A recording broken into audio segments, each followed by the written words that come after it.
In 2006, an intern was asked to review a financial model inside a bank you definitely know.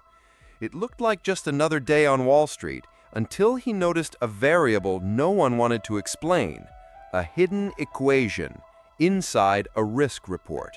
Quiet, powerful, dangerous. What he found could have prevented the biggest financial collapse of the century. But the document vanished, the report was buried, and he was let go. Today, you'll uncover the truth behind a billion-dollar omission. This isn't theory. This is the algorithm that was there and was silenced. His name never made the headlines, but he may have been the one person who truly saw what was coming. In this video, you'll discover the secret buried inside a model no one understood until it was too late. His name wasn't Daniel Reyes, but for the sake of this story, let's call him that, because what he uncovered was real. No one remembers who invited him into that room. He wasn't supposed to be there, just a temporary analyst, fresh out of grad school, assigned to assist the credit derivatives team at one of the most powerful banks on Wall Street. His job? Run simulations, update spreadsheets, stay invisible. But in late October 2006, a senior VP handed him a thick folder and said, "See if this checks out." Inside, a proprietary risk model used to justify the bank's exposure to a type of financial product that had exploded in popularity: collateralized debt obligations, or CDOs. Daniel wasn't a trader, but he had a background in applied mathematics, and something didn't sit right. The model was based on value at risk, or VAR, a tool meant to predict how much money a firm could lose on a bad day. But as he scanned the assumptions, he found something odd. The model excluded scenarios beyond a 99% confidence level. In other words, it assumed that catastrophic losses, those beyond 1 in 100, were so rare they didn't need to be considered. In complex markets, that's not just optimistic, it's suicidal. He double-checked, then ran the numbers himself. The same CDOs the bank called safe would implode under stress scenarios that weren't even being simulated. He prepared a memo, calm, technical, precise. He called it Tail Risk Exposure in CDO Portfolios, Preliminary Observations. It was never logged in the system, never assigned a case number. But someone read it. The next day, his access to the internal model was revoked. 3 days later, he was reassigned to another department, and a week after that, the memo vanished from the shared server. Daniel didn't panic. He thought maybe he had misunderstood something, until a managing director pulled him aside at lunch and said, casually, "Sometimes it's better not to ask too many questions." The tone wasn't threatening. It was instructional, like advice handed down in a place where truth was negotiable. But Daniel wasn't the only one noticing cracks around the firm. Junior staff whispered about overexposed tranches, about loans with no income verification, about default rates creeping upward in quiet regions of the Midwest. Still, bonuses were record-breaking. The stock price soared, and anyone raising doubts was branded as too academic. Daniel requested a meeting with risk management. It was approved, then delayed, then canceled. That's when he made a decision most people never find the courage to make. He printed a hard copy of the report, mailed it anonymously to 2 regulatory offices. No cover letter, no name, just data and a warning. To this day, no one knows what happened to that envelope. But 14 months later, the entire market cracked open. If you're still with us, this is where things start to get darker. What Daniel found wasn't just a bug in the system. It was the system. And it gets worse. Before we go there, take a second. If this story already has you questioning the stories we've been told, give this video a like. It helps surface the truth in a world built to bury it. Because what comes next reveals something even more disturbing.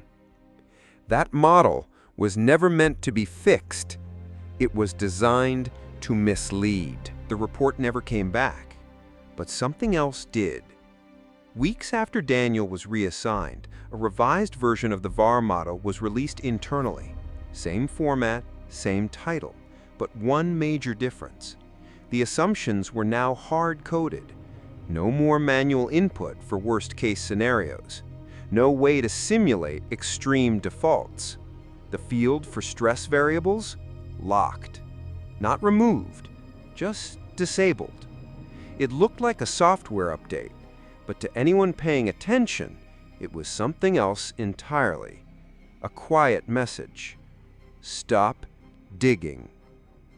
Daniel wasn't alone. A junior quant named Elena had run her own stress tests on a similar pool of mortgage-backed securities. Her findings mirrored Daniel's. Under real-world volatility, the risk wasn't manageable. It was explosive. She brought it up on a routine call with the risk committee. A managing director cut her off. "We're not in the business of imagining Armageddon." The phrase stuck, a kind of internal mantra. Because once you allow the worst-case scenario into the room, you can't keep pretending it's business as usual. So instead, they coded the danger out of existence. The incentives? Perfectly aligned. A model that says low risk, justifies more product issuance, triggers more trades, unlocks record bonuses. And here's the part that should make you pause. Everyone knew. Not the whole truth, but just enough to look the other way. Compliance checked only what they were shown. Auditors verified sanitized numbers. Regulators trusted the summaries. Daniel kept tracing the origins of the model, trying to understand who had designed it, who had signed off, where the logic came from. He found a slide from a March 2007 internal presentation. Outlier events are statistically insignificant. Our exposure is diversified. Default correlations remain within acceptable bounds. On paper, it looked safe. In reality, it buried billions in risk. One of the architects of that model, no longer at the bank. He'd taken a position at a regulatory agency, overseeing the same firms using the same models. And that's when Daniel stopped. Because how do you fix something that was never broken, just built to mislead? This wasn't a spreadsheet error. It was design. Deliberate, layered, institutionalized. And it worked. Until it didn't. Cracks turned to fractures, fractures to collapses, and the silence to panic. Before we show you what happened when the system finally snapped, let me ask you something. Had you ever heard this story before? If not, drop a comment. Let's see how many people were left in the dark. Because what happens next isn't just financial, it's personal. And when the collapse begins, you'll see who the system was really built to protect. The first signs weren't dramatic. A few subprime lenders filed for bankruptcy. A regional hedge fund quietly froze redemptions. Then a rating agency revised its outlook from stable to negative on a group of mortgage-backed securities. That should have been the moment. But it wasn't. Because even as the cracks deepened, the models said everything was fine. By mid-2007, Daniel had already left the firm. Quiet exit, no statement, no lawsuit, just gone. But the system he tried to warn about, still fully operational. Inside the trading floors, confidence remained high. CDOs kept moving, derivatives stocked on derivatives, default swaps multiplied, and all of it priced using the same model. A model that, by design, refused to see what was coming. By August, Bear Stearns collapsed. By September, the LIBOR spread spiked. By October, portfolios were down 30%. Still, no one pulled the plug. Instead, they did what institutions do when faced with existential risk: delay, reframe, deny. One bank issued an internal memo titled, "Temporary Dislocation, Market Correction Underway." Another reassured investors with the phrase, "Fundamentals remain strong." Behind the curtain, the language was different. An executive wrote, "If the music stops, we're all screwed. Until then, keep dancing." That sentence would later echo in Senate hearings, but at the time, it was strategy. Keep the machine moving. Dump the risk before the fire starts, and if it burns, make sure you're insured. In early 2008, that insurance failed. Losses surged. Liquidity vanished. The same AAA-rated securities began selling for pennies on the dollar. The model had done its job until it couldn't hide the truth any longer. Then came the scramble. Risk reports were updated, internal emails purged, some presentations once marked confidential were suddenly no longer traceable. Regulators were called, but often by the same firms that had helped write the rules. The response wasn't justice, it was triage. Executives vanished behind closed doors. Mid-level employees were told to stay silent until further notice. Legal teams drafted clarifications for earnings calls. One CEO described the exposure as contained. Days later, the firm collapsed. And Daniel? He watched it unfold on a muted TV in a Brooklyn cafe. The numbers he flagged, the assumptions he questioned, the silence that followed. Now it was all playing out in real time. Banks failed. Millions of jobs were lost. Foreclosures surged. Entire cities collapsed into recession. And yet, the same firms that ignored the warnings were bailed out. $85 billion here, $180 billion there. Money moved faster than it ever had before, except to the people who lost everything. At a congressional hearing, one executive was asked how this could have happened. He replied, "No one could have seen this coming."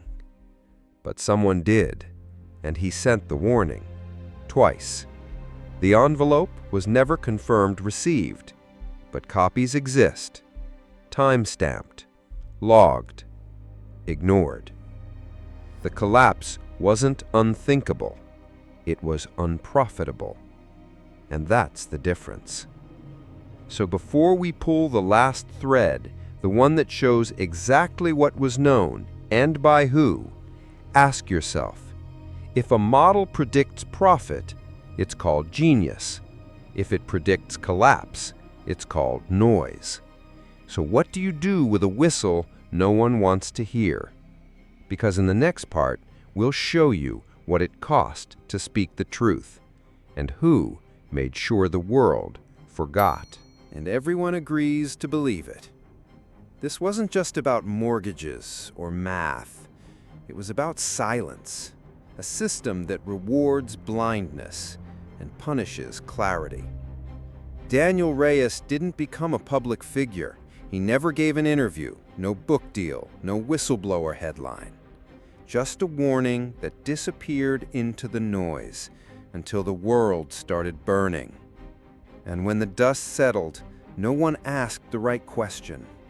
Why was the truth so easy to erase? Maybe because the people who built the model were also the ones writing the story. And in stories written by power, There are no villains, only miscalculations, unexpected volatility, once-in-a-century events. But what if the real risk wasn't the numbers? What if it was the belief that the model was untouchable? Think about it. The people who ignored the warning weren't punished. They were promoted.